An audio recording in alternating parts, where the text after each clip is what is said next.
สบายดีอยู่กับไม้ไผ่มื้อนี้สิมาบอกวิธีก่อก้นข้องแบบคอกหมูเราต้องมาวางแบบนี้ทีแรกเราก็วาง1เส้นข้างหน้าเราแบบนี้แล้วก็เอาเส้นที่2มาทับลงแบบนี้เส้นที่3กับเส้นที่4ก็เอามาไว้ในนี้เนาะเอามาไขว้กันแบบนี้เส้นที่3เส้นที่4ไขว้กันแบบนี้เส้นที่5กับเส้นที่6เอามาไขว้แบบนี้ไขว้แบบนี้เส้นที่7กับเส้นที่8เอามาวางไขว้แบบนี้หมายความว่าบ่ทันได้สานนะไขว้ไปเส้นที่9กับเส้นที่10ก็มาวางแบบนี้ลักษณะเฮาก็คอกหมูเนาะผู้เฒ่าเพิ่นว่าลักษณะเฮาก็คอกหมูเอาวางแบบนี้10เส้นแล้วบัดนี้เฮาเริ่มสานเลยเส้นที่11นี่เฮาเริ่มสานนี่ยก1เส้นครึ่งกลางนะออกครึ่งกลางขึ้นมาเลยเส้นใดอยู่ครึ่งกลางหมูออกครึ่งกลางขึ้นมา1เส้นยก1เส้นครึ่งกลางฝั่งนี้ก็คือกันยก1เส้นครึ่งกลางออกขึ้นมาเลยเข้าไปแบบนี้2ทางเข้าไปแบบนี้วันนี้ฝั่งทางนี้ก็คือกันฝั่งทางนี้เฮาได้ข้าม1ข้าม3แล้วอันนี้เราก็มาข้าม5อยู่เครื่องกลางเด้ออันนี้ว่าเครื่องกลางเด้อข้าม1เครื่องกลางข้าม3เครื่องกลางแล้วก็มาข้าม5เครื่องกลางฝั่งนี้ก็ข้าม5เครื่องกลางคือกันตอนเราวางครั้งแรกมันจะเป็นทับ1ทับ3ถ้าเรามาสานต่อจะเป็นทับ5นี่เนาะหรือว่าข้าม5วันนี้มาเริ่มทางนี้อีกสานทางนี้ก็แม่นยก3เด้อบัดนี้เมื่อกี้นี่เฮายก1เครื่องกลางแล้วบัดนี้มายก3เครื่องกลางขึ้นมาเลยทางนี้ก็ยก3เครื่องกลางขึ้นมาเลย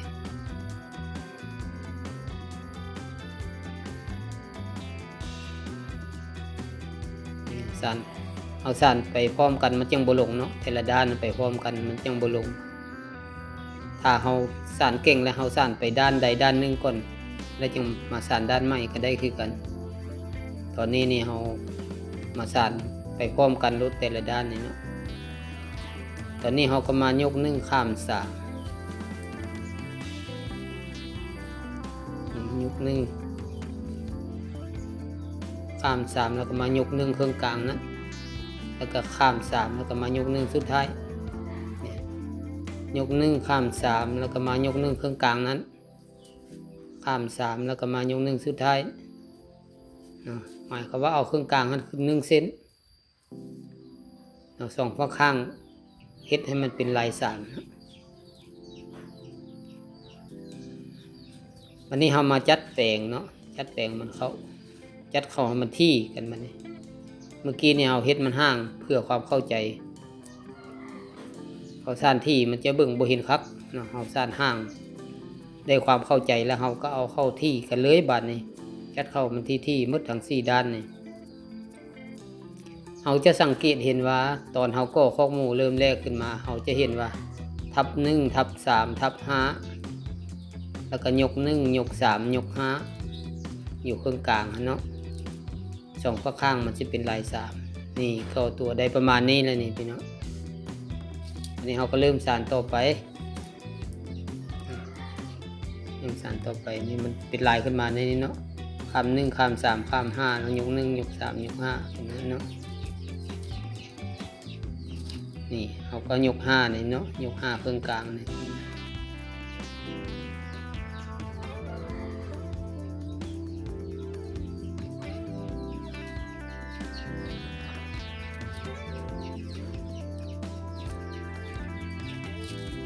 ตอนนี้เราเอาเครื่องกลางให้ลง1เส้นเนาะ2ฝั่งข้างเป็นลาย3เนาะข้าม1ยก3แล้วก็ข้าม1แล้วก็ยก3แล้วก็ข้าม1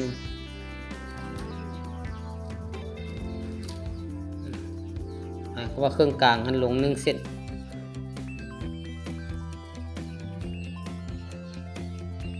อันนั้นเมื่อกี้นี่เนาะเมื่อกี้นี่เอาขึ้น5เส้นขอโทษนะเมื่อกี้นี่บาดนี้นะแม่น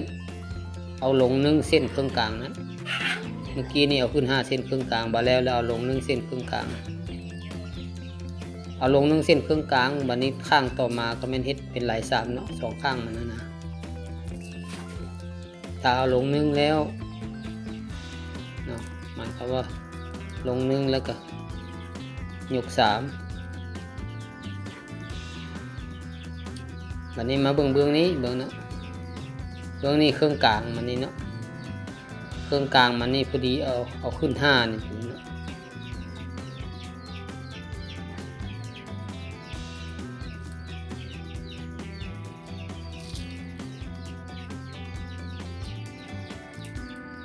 เอาสังเกตเบื้องหน้าถ้าเอาขึ้น5แล้วมันจะเป็นเอาลง1แล้วก็ลง3ลง5แล้วก็ขึ้น1ขึ้น3ขึ้น5เป็นในนั้นเนาะเครื่องกลางมันนั่นนะ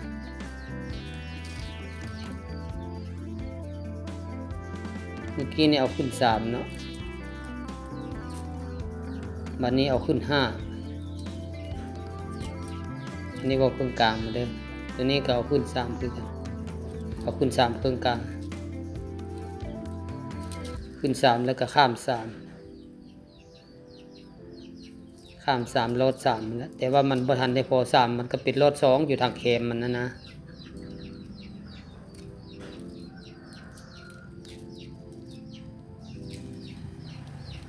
ทางแคมมันบางเทื่อมันก็เป็นลด1ลด2ลด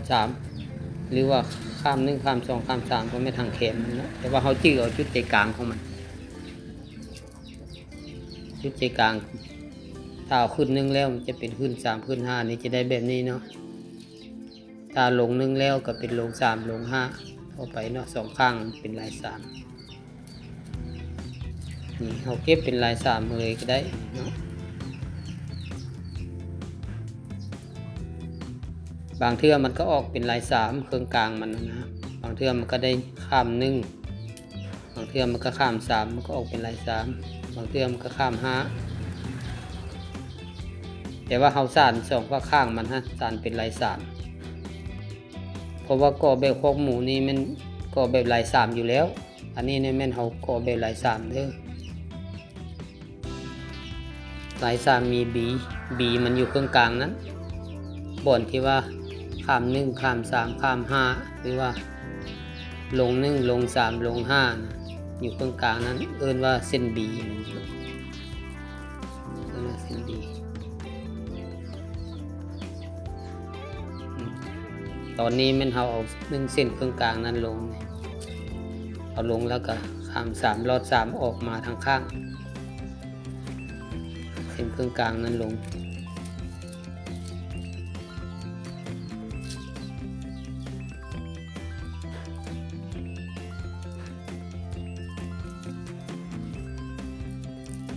จัดเข้าให้มันแจ็บเนาะ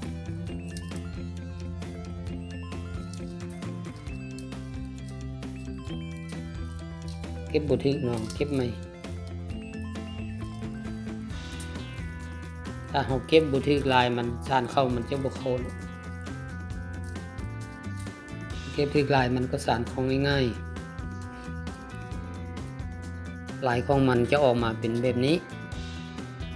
วันนี้ยังบ่พอเราก็สานต่อไปเรื่อยๆถ้าเราเข้าใจแล้วเราสานมาได้ 3-4 รอบแล้วเราเข้าใจแล้วเราเก็บแต่ทางข้างทางส้นใดส้นหนึ่งเนาะหรือว่าด้านใดด้านหนึ่งก็ได้หรือว่าเราย่านหลงเราก็เก็บแต่เครื่องกลางนั้นออกก็ได้เพราะว่าเราจื้อได้แล้วว่าเครื่องกลางนั้นมันเป็นข้าม1ข้าม3ข้าม5หรือว่าหยก1หยก3หยก5อยู่ถ้าเราจื้อได้แล้วเราก็เอาเก็บทางขอบเขาก็ได้เบิ่งครั้งแรกมันก็เป็นลาย3มันเป็นลาย3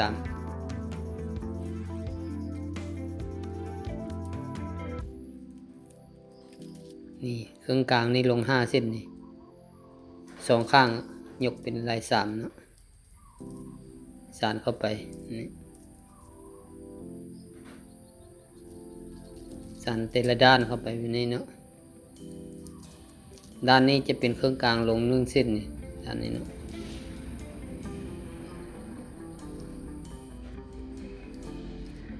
โมเมนต์เครื่องกลางลง3เส้นเด้อขออภัยเค รึ่งกลางลง3เส้นตัวนี้ครึ่งกลางลง3เส้นแล้วก็ทางข้างก็ยก3ข้าม3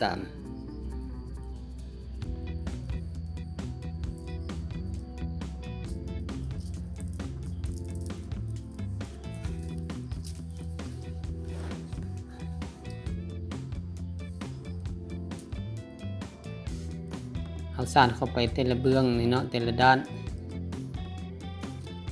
ดอกมันจะขึ้นพร้อมกันเนาะมันจะออกขยายออกแต่ละด้านหันท่อๆกันเลยเอาจะบุลง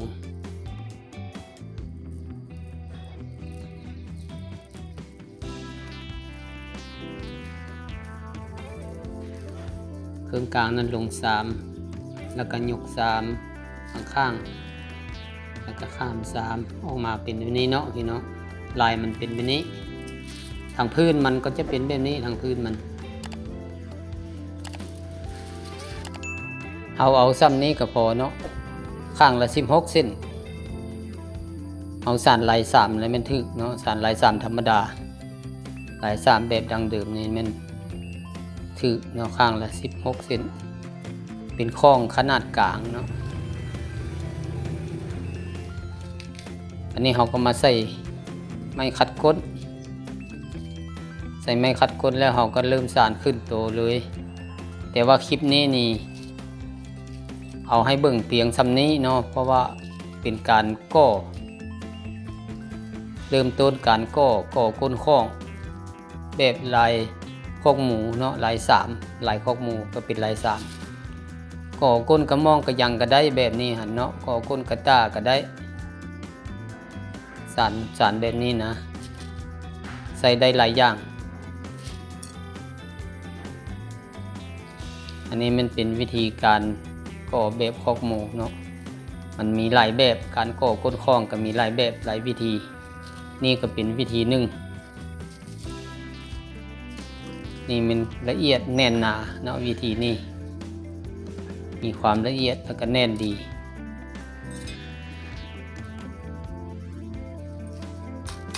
นี่เอาตอกเข้าแบบนี้นี่การก่อก้นข้องก็จะสิ้นสุดจำนี้พี่เนาะต่อจากนี้ก็เป็นการสานขึ้นโตขึ้นรูปมันเลยเนาะเฉพาะคลิปนี้ขอจบเพียงซ้ำนี้เนาะขอขอบใจหลายๆเด้อที่ติดตามชมคลิปนี่ได้ออกมาแบบนี้แล้วพี่น้อง